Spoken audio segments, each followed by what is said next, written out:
రాష్ట్రంలో రోజు రోజుకి ఎండలు పెరిగిపోతున్న నేపథ్యంలో ప్రజలు ఎండకు ఇబ్బంది పడకుండా ఉండడానికి మంచిర్యాల జిల్లా కేంద్రంలోని ఏదైతే వెల్లంపల్లి చౌరస్తాలో ఎక్కువ మంది ప్రయాణికులు ప్రయాణం చేస్తున్న ఈ సెంటర్ కాబట్టి ఇక్కడ ప్రజలు ఎండ నుంచి ఉపశమనం పొందడానికి మంచిర్యాల మహిళా సొసైటీ నుంచి కూడా ఎండకు వచ్చేపోయే వారికి మజ్జిగ పంపిణీ చేస్తున్నారు. ఇప్పుడు మనతో పాటు వారు ఉన్నారు, వారిని అడిగి తెలుసుకునే ప్రయత్నం చేద్దాం. చెప్పండి, ఎండవేడి ఎక్కువ ఉంది కాబట్టి బాటసార్ల కోసం మీరు ఈ మజ్జిగ పంపిణీ చేస్తున్నారు కదా, ఎండల పరిస్థితి ఇలా ఎందుకుంటుంది రోజు రోజు?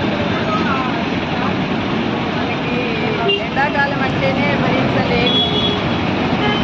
ఎండ తీవ్రతను ఇంట్లో ఉంటేనే మనం భరించడం చాలా కష్టం అవుతుంది. కానీ కొన్ని పనుల వల్ల బజార్లోకి రావాల్సి వస్తుంది. కొంతమంది వేరే గ్రామాల నుంచి కూడా వస్తూ ఉంటారు. మరి అట్లాంటి వాళ్ళకి ఎండాకాలం మంచినీళ్ళు ఇస్తే చాలా మంచిది.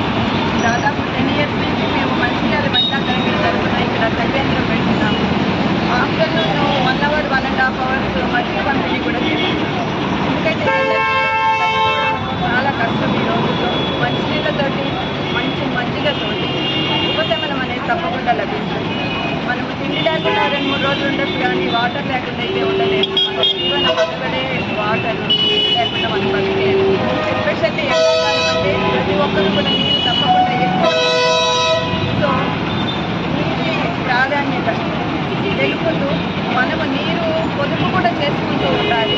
ఎండాకాలంలో వచ్చినప్పుడు నీరు అవసరం ఎక్కువ ఉంటుంది కాబట్టి నీరు ఎక్కువ తాగుతాం కాబట్టి నీటి పొదుపుని కూడా మనం అలవాటు చేసుకోవాలి. అండ్ ఎస్పెషల్లీ ఎండాకాలం వెల్లంపల్లి చౌరస్తా ఇట్లాంటి చౌరస్తాల్లో చలివేంద్రాలు పెట్టడం వల్ల పాఠశాలలు అనుకోండి, అటు ఇటు వెళ్ళే ప్రజలందరూ కూడా చక్కగా ఉపశమనం పొందుతారు.